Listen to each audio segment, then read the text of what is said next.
Tonight on the Daily Focus, Kenya battles a new digital enemy. AI-generated images, cloned voices, and deepfake videos are spreading faster than truth itself. Is the average Kenyan prepared for this rising wave of misinformation? A disturbing trend of violent attacks caught on camera, but justice still out of reach. Why do some perpetrators walk free even when the evidence goes viral? Across Kenya, families are struggling to stay afloat. With salaries stretched thin, millions now rely on mobile loans just to survive. Is the digital credit helping or trapping Kenyans in deeper debt? Kenya's forests are disappearing faster than we can replant. Unpredictable weather, rising temperatures, and human activity are pushing ecosystems to the brink. Can the nation reverse the damage before it's too late?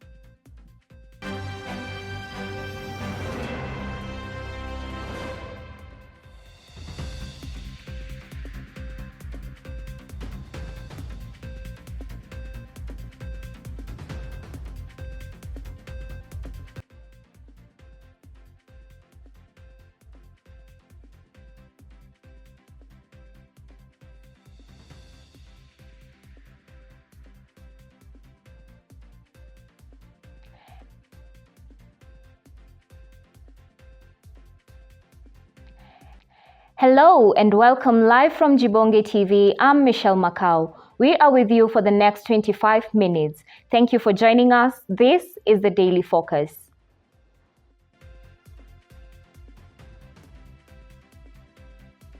You can join the conversation on our social media handles: Facebook, The Daily Focus KE, Twitter at The Daily Focus KE, and use hashtag The Daily Focus KE. Kenya faces a challenge as AI-driven misinformation transforms its digital landscape. The nation is facing an increased wave of false content where artificially generated images, doctored videos, and fabricated audio clips are increasing at a high rate across social media and messaging platforms. Ezra Odhiambo reports. As artificial intelligence reshapes how information is created, shared, and consumed, what used to be simple rumors is now being replaced by sophisticated AI-generated misinformation that spreads faster and looks more convincing than ever before. Across WhatsApp groups, TikTok, Facebook, and X, deepfake videos, fabricated audio clips, and computer-generated images are circulating daily. Many of these creations are almost indistinguishable from real events, making it difficult for ordinary users to tell the truth from manipulation. Digital analysts say the biggest challenge is how emotionally persuasive this content has become. Some AI-generated posts mimic public figures, twist political conversations, and exploit breaking news moments to mislead the public and stir online reactions. Unlike traditional misinformation, which could be identified through poor editing or obvious errors, today's AI tools can clone voices, mimic facial expressions, and produce realistic scenes that never actually happened. J'ai observé les chiffres aujourd'hui. Experts warn that these deepfakes are spreading mostly through private messaging groups where verification is limited and trust is high. This means false information often gains traction long before it's flagged or corrected.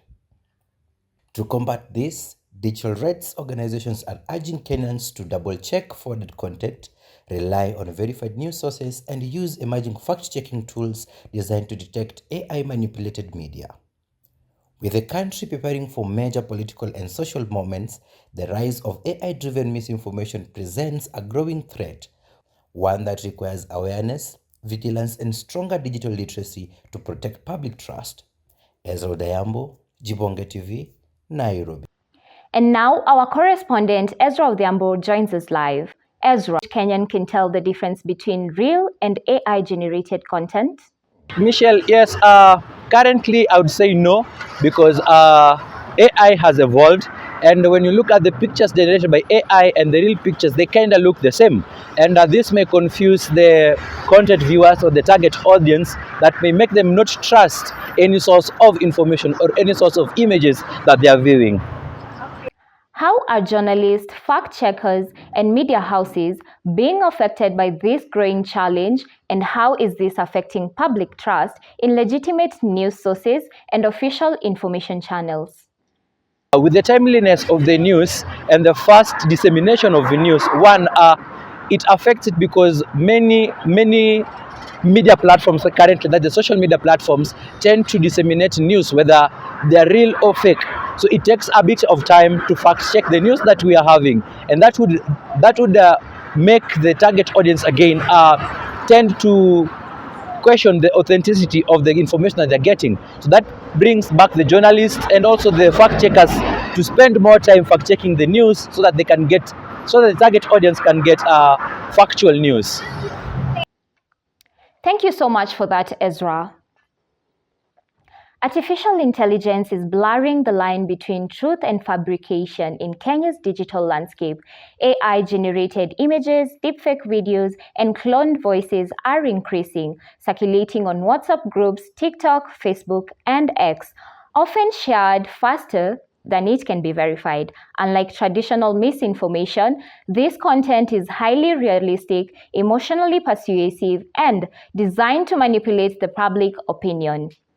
Today, I'm joined by... My name is Annette Wanjiru Maswai. I am a cyber security threat researcher at Safaricom. Madam Annette, the growing influence of artificial intelligence has exposed a critical truth in the digital age. Misinformation doesn't just mislead, it destabilizes. So what risk does this technology pose in the near future? The consequences of deepfakes is they are starting to look very real. They can easily dupe even the sharpest eye. So the consequence is that whatever misinformation the deepfake was supposed to carry, it will carry. Because as AI is getting better, and get this well, we are still not at the end of AI evolution. It's getting better and better, and already the deepfakes are very good. And even the website impersonations, they're starting to, they always look very real. There's typos quoting websites. So if it's something like I and N, it looks a lot like M, so you need to be very keen to notice that this is a typos quoting website that has cloned a legitimate one. So the threat is very real, and we need to keep raising the awareness like we're doing right now, so that the communities can be aware of what is real and what is not. What impact do deepfake videos have on political processes and public trust within communities?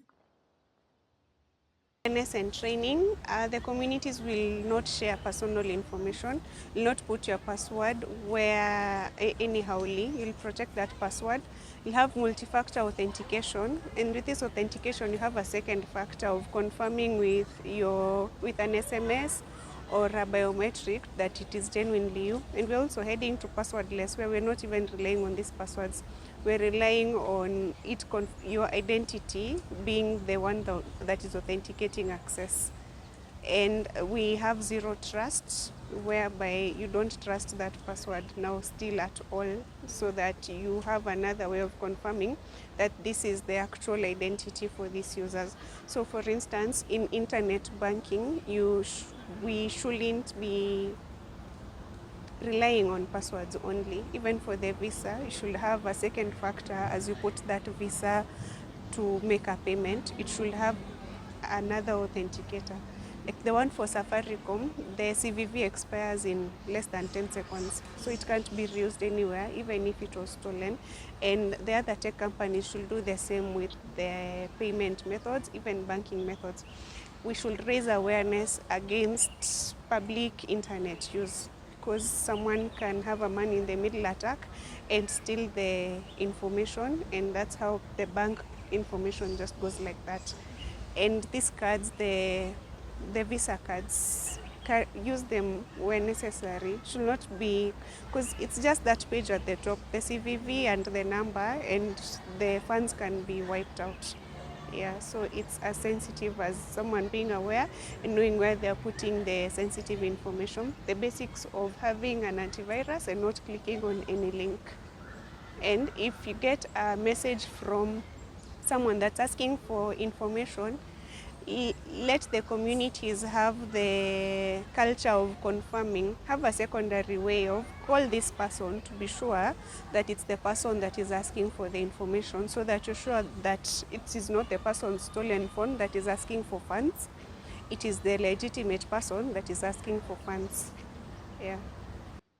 In this age of smartphone and social media, acts of violence are increasingly being captured on camera and shared online, but while these videos spark public outrage, justice often remains elusive.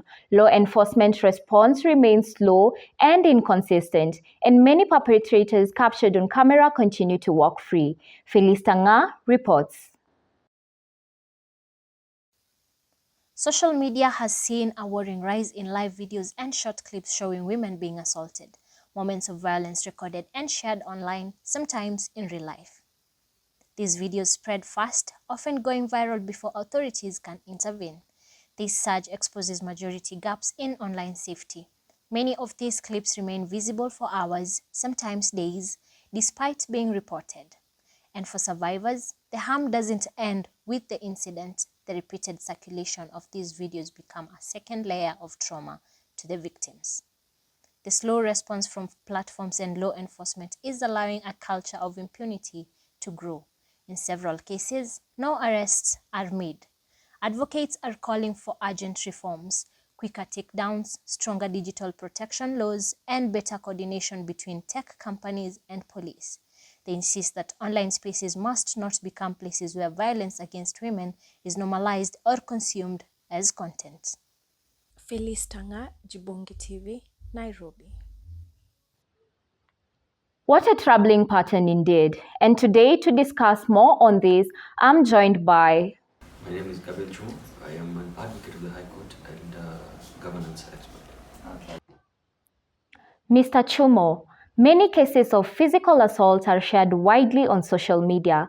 From a legal standpoint, why do some of these cases still fail to lead to arrests or convictions? That's an interesting question.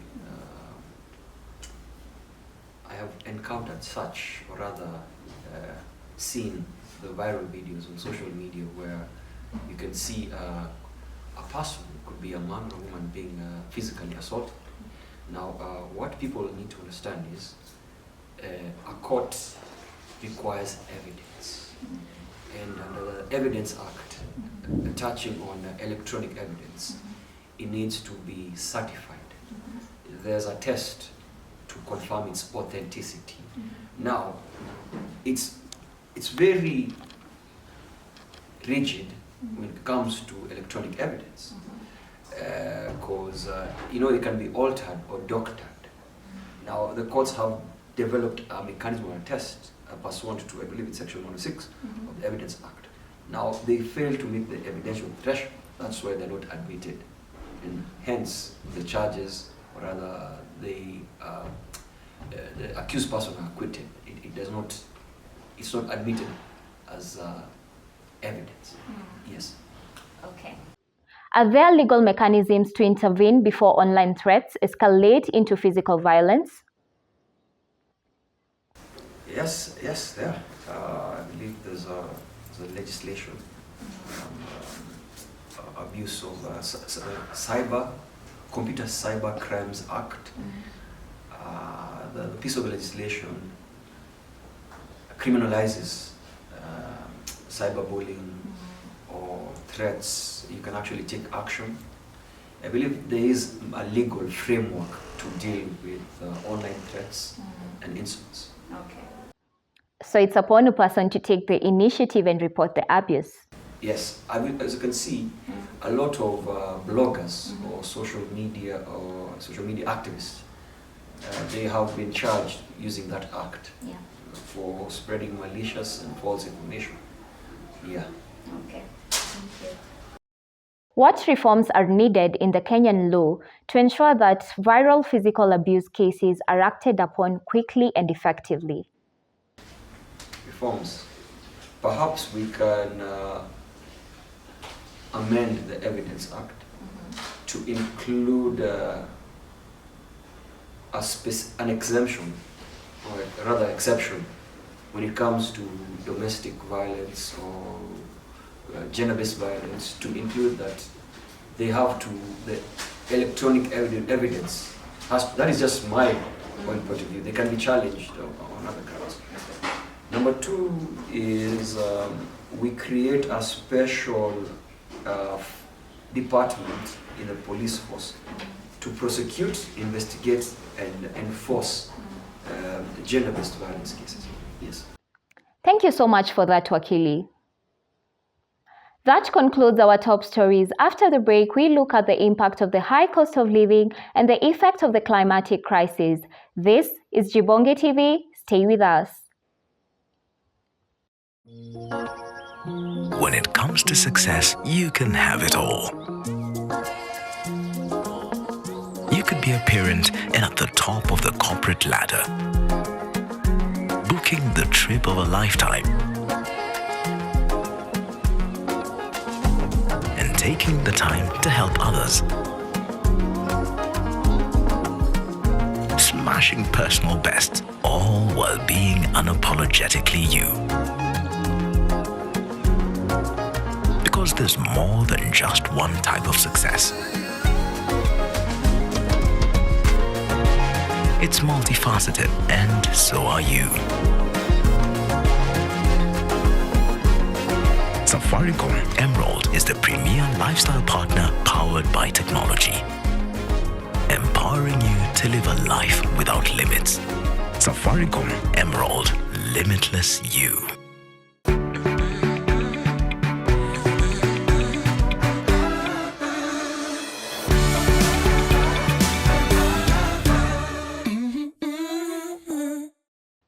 Welcome back, viewers. For those joining us, my name is Michelle Macau, and you are tuned in to Jibonge TV, and this is the Daily Focus.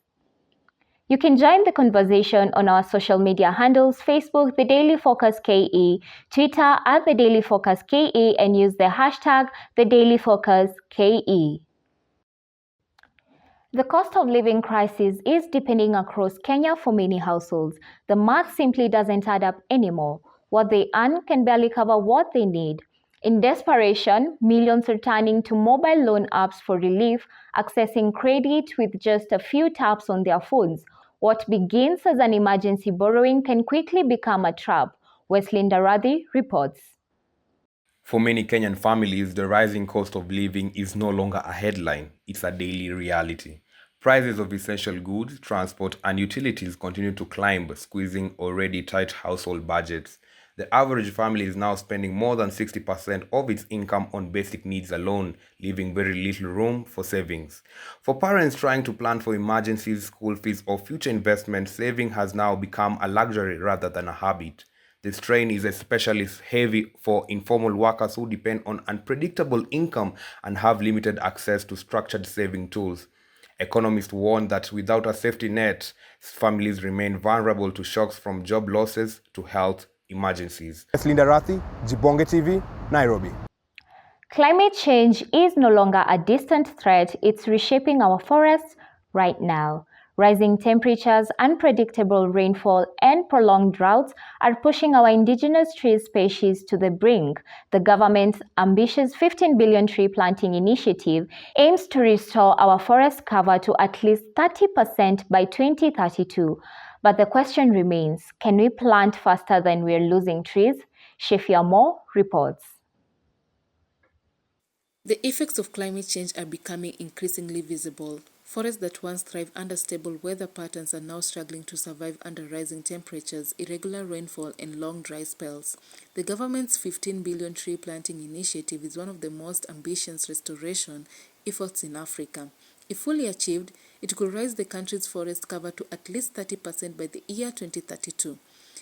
County governments, schools, community groups, and environmental organizations have already begun taking part in national planting drives.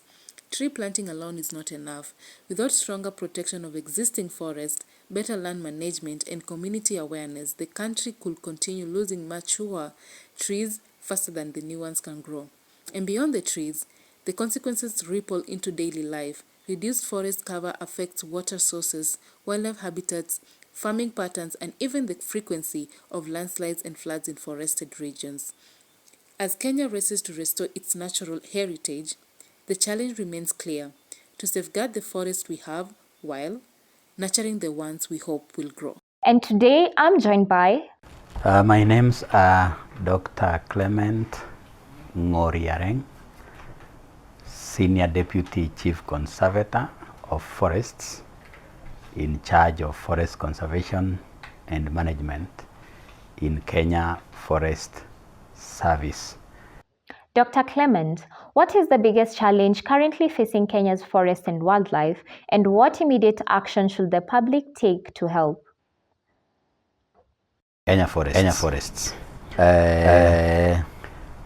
One of the biggest challenge that face forestry industry in the country is the issue of land use change. We have forest estates in the country, and whenever there is a need for some form of land use, say agriculture, even infrastructural development, any industrial development, including even schools and institutions. The easiest and the fastest culprit is the forest. And therefore they will always target the forests. So that way it reduces the size of the forest in the country, and we have identified this as a big threat to forestry in the country. Of course, apart from other illegal activities keep eating into the forest estates that we have.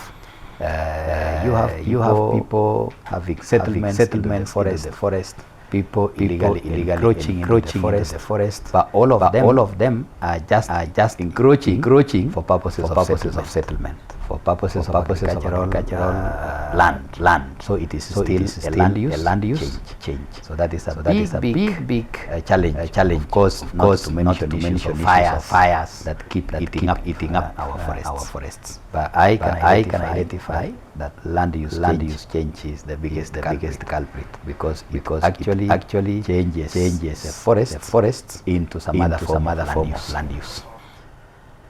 The public actually need to understand. They need to understand and appreciate the role that forestry play in their lives as Kenyans and even the world population, that forests actually support their livelihoods as individuals and even as communities.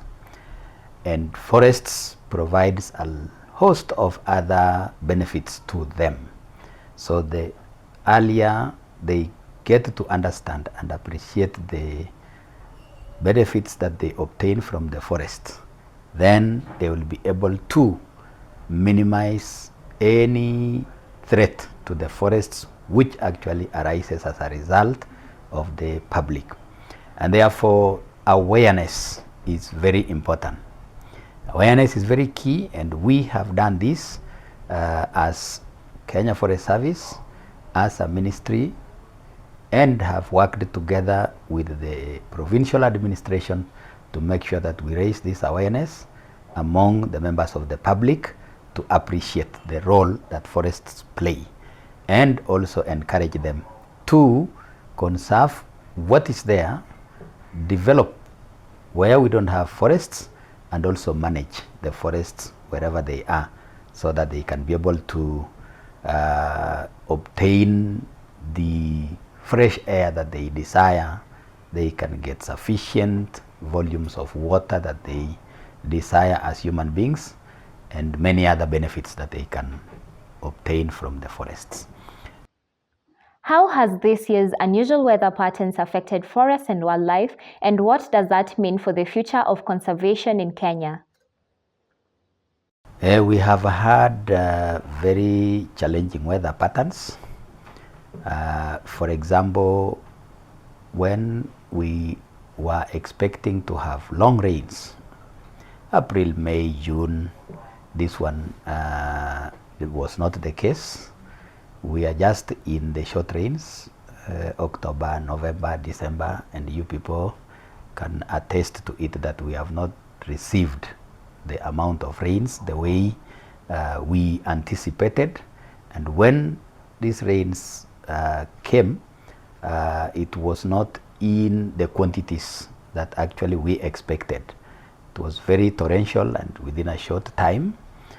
That way, it now affected the tree planting patterns. We are not able to achieve good survival for the trees that we have been able to plant. And some of the trees, because they lack the sufficient moisture for growing, we lose some of them along the way. So that timing for planting got affected because at the time when we want to plant the trees, rains had not come. And by the time rains come, and which come within a short period, then it affected the growth of the seedlings that have been planted. Farmers also got affected even in the growth of their crops. And we got the harvests, yes, but not in the quantities that actually were expected. So we have had challenges because of the weather pattern in the course of this year, because it has affected the survival for the trees wherever they are planted. Thank you so much for that, Dr. Clement. And that brings us to the end of the Daily Focus. I'm Michelle Macau. Until next time, take care and stay connected.